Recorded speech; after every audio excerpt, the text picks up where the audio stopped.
this you? Hi everyone, welcome back to the Navigant Credit Union Broadcast Center. I'm GoLocal News Editor Kate Nagel. Thanks for joining us for the 4 o'clock show. It's been busy since 3 with Rachel Noons, and it's been a busy 4 program, but I'd like to welcome my last and final guest, Justin Perrault with Peace and Providence Community Outreach. Thank you for joining us today. Thank you for having me. It's a great day to have you on because I'm catching you just ahead of the official opening of some new outreach services. So let's just start with talking about Peace and Providence Community Outreach. So Peace and Providence is a local 501c3 nonprofit, and tomorrow we're having our official ribbon cutting of our outreach center in Warwick, located at 2107 Warwick Avenue. It's going to offer resources to the people of not only Warwick but all of Rhode Island. So talk with us. You talk about it being a 501c3. We know these things don't happen overnight. Give us the backstory, why this was formed, what you saw as the need in the community, and how you were looking to address it. So Peace and Providence started 8 years ago. I was at a church, North Providence Assembly of God, and I just seen a need to help people, and that's why we started the organization. And it's grown from doing one event a year at the Kennedy Plaza to what's going to happen tomorrow. And so what can folks expect for resources? I've seen some pictures, I've seen some teasers online.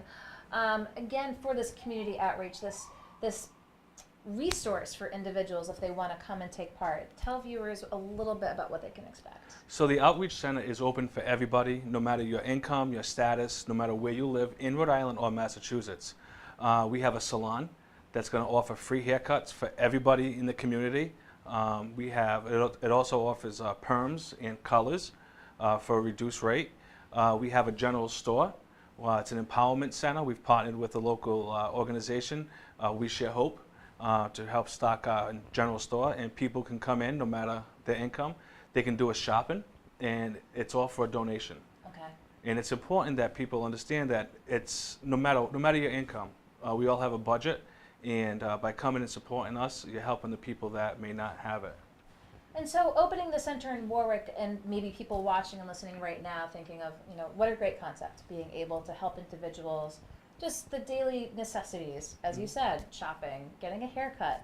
How can folks help? What do you usually make an appeal to folks in the community if they're listening to the program and saying, well, that seems like it's doing a great service for Rhode Island? Well, first and foremost is financial.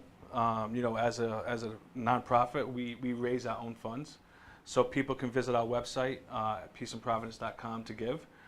They can partner with us for $20 a year. That helps keep the doors open, or they can volunteer. Come on down, check. Say hi to us. Sign up to be a volunteer for one of our programs. So talk a little bit about the program. So you mentioned how it started as once a year in Kennedy Plaza. Clearly you had a vision as to having sort of that permanent space. Talk with us about how it's grown and the offerings at the center. So, like I said, it started off as once a year, and there's such a need, not only in Providence or Warwick, but all around. People have a budget, and people live within their means. And what got me thinking about 3-4 years ago was I was talking to an elderly woman who needed help with food. And she said that there's months that she has to choose between food and paying for her medication. And we live in the greatest country in the world, and that shouldn't be. So Peace and Providence started taking on providing food at different food pantries and stuff like that. We currently, besides what's going on in Warwick, we currently provide 2,000 meals per month to veterans through our partnership with the VA, and also through the Providence Housing at Perrault Villa and other housing complexes throughout Rhode Island. So opening tomorrow in Warwick, and as you said, this has been 8 years now in the making. I don't want to say what's next because you're focusing on tomorrow, but other areas of Rhode Island, other programs. What's your thoughts about next steps? Well, even though we are opening tomorrow, I am thinking ahead. My next vision for the organization is to actually possibly buy a restaurant and hire people that need jobs, and use that money to put back into the community. And I want to say too that the organization is run by volunteers. Myself, my board, we're 100% volunteers. And also the next step is I would really like to buy a house, multifamily house, and have it called Liberty's House after my daughter. and have it be a program for families. So when families become desperate, instead of going to a shelter or on the streets, come into Liberty's House, and work the program with us and get back on your feet. Well, it sounds like we've got some opportunities, hopefully, in the near future then to have you back in, talk about ways to grow Peace in Providence community outreach. Why the Peace in Providence? Tell us about coming up with the name. Well, Providence in our name is actually, it's divine appointment. And so that's where the Providence came from. As a faith-based organization, we didn't want it to be, too churchy, I guess you can say. But Providence, is a divine appointment, also our capital city. Oh, the double entendre there with Providence, with the Peace in Providence community outreach. Again, opening up in Warwick, and tell us the address again. It's 2107 Warwick Avenue, and Sunday is our grand opening for the public. Tomorrow's our ribbon cutting. So if you're available Sunday, come on down from 1 to 4 and say hi. Well, we'll provide plenty of links, so if you're looking to find out more information, volunteer opportunities, and ways to be able to support the program, but wanted you to have the opportunity to come in here and tell folks what you're up to in Warwick. So Justin, thank you for taking the time to come in. Thank you for having me. Don't go anywhere. We'll be back to wrap up here at the Navigant Credit Union Broadcast Center in just 1 minute.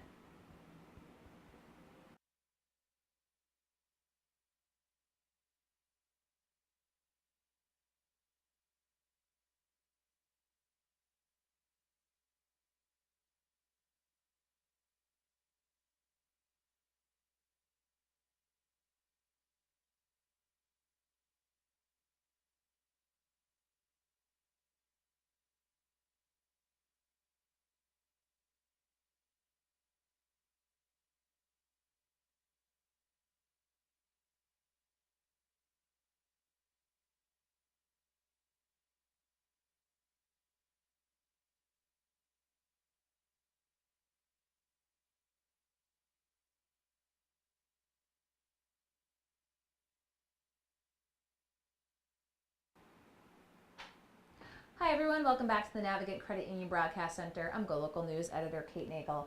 Thanks for joining us for the 4 o'clock show. It was a full one. Going national, coming local here, we talked with Adam Eckelman with Libraries Without Borders, working with the Providence Community Library, specifically in Olneyville, to bring library services right to the people.